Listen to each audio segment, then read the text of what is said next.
Ninguém de nós que acredita em Deus pode dormir tranquilo sabendo que tem criança morrendo de fome, que tem gente pegando osso na fila de açougue. E nós vamos comer uma fatia de picanha com uma gordurinha passada na farinha e tomar uma porra de uma cerveja gelada. A gente vai fazer com que o povo possa voltar a comer a tal da picanha que tinha desaparecido.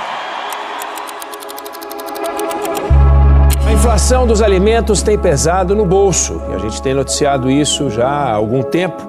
O tamanho do impacto varia entre as capitais e todo mundo quer saber o seguinte: quando os preços vão parar de subir? O dólar ultrapassou R$6 pela primeira vez. Tá tudo muito caro, tá difícil fazer compra. O que é que se pode fazer? Mudar a fruta que a gente vai consumir. Em vez da laranja, outra fruta. Se você vai no supermercado aí em Salvador e você desconfia que tal produto tá caro, você não compra.